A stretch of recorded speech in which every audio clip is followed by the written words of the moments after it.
శుభోదయం. Global బెతేనియా Calvary ministry తరపున ఈ చక్కటి ఉదయకాల సమయంలో మరొకసారి మీ అందరితో కూడా కలుసుకుని దేవుని యొక్క పరిశుద్ధమైన మాటలు ధ్యానించడానికి దేవుడు నాకు ఇచ్చిన చక్కటి అవకాశాన్ని బట్టి దేవునికి ప్రత్యేకమైన వందనాలు తెలియజేస్తున్నాను. చాలా సంతోషం. నిన్నటి దినంలో మీరందరూ కూడా మందిరాలకు వెళ్ళి దేవుని యొక్క సన్నిధానంలో మీ కన్నీళ్లు విత్తటం ద్వారా దేవుడు మీకు పరిపూర్ణమైన విడుదల అనుగ్రహించి ఉన్నాడని నేను నమ్ముచున్నాను. ఈరోజు కూడా పరిశుద్ధమైన వేద గ్రంథముల నుండి మరి ఒక చక్కటి మాటను చదువుకుందాం. కీర్తనల గ్రంథము 54వ అధ్యాయము 4వ వచనాన్ని నేను చదువుతున్నాను. దయచేసి గమనించండి.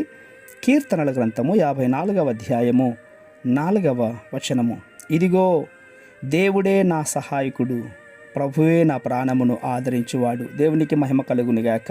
అవును ప్రియులారా, ప్రాణ భయము చేత మా బ్రతుకులు ఏమవుతాయో అన్నటువంటి భయము చేత, చింత చేత బ్రతుకుతున్నటువంటి కొందరికి, తమ ప్రాణమును తృప్తిగా జీవింపలేకపోతున్నానే అని బాధపడుచున్న మరికొందరికి దేవుడు ఇస్తున్నటువంటి సమాధానము, ప్రభువే నా ప్రాణమును ఆదరించువాడు అని.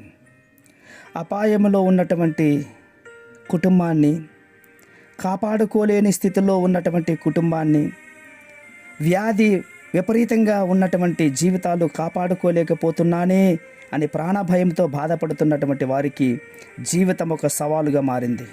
అయితే కీర్తనకారుడు చెప్పినట్లుగా దేవుడు నా ప్రాణమును ఆదరిస్తాడు, ఆశగల ప్రాణమును తృప్తిపరచువాడు ఆయనే అని.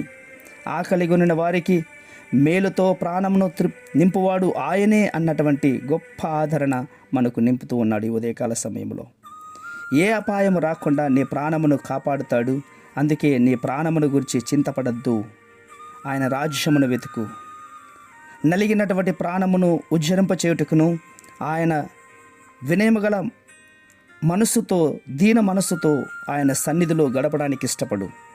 కాబట్టి ప్రాణం గురించి భయపడకుండా దాన్ని సుఖవంతంగా బ్రతుకున్నట్లుగా ఉన్నంతకాల సమయంలోనైనా సుఖంగా, సంతోషంగా, ఆరోగ్యకరంగా ఉండడానికి ప్రయత్నం చేయండి. నమ్మకంగా జీవించడానికి ప్రయత్నం చేయండి.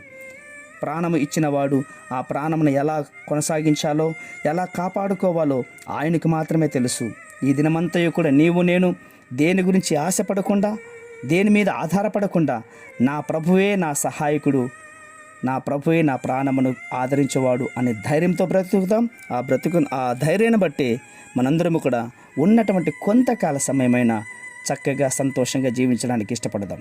ప్రేమ నమ్మకమైన మా ప్రియ పరలోకపు తండ్రి, ఈ మాటలు వింటున్నటువంటి బిడ్డలు ఏ విషయంలో కృంగిపోయారో తెలియదు నాయన, ఏ అవసరతలో ఉన్నారో కూడా ప్రభువా తెలియదు.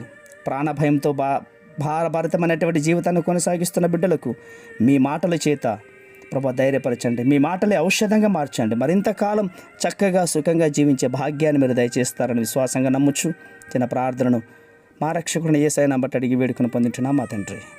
ఆమేన్, ఆమేన్, ఆమేన్.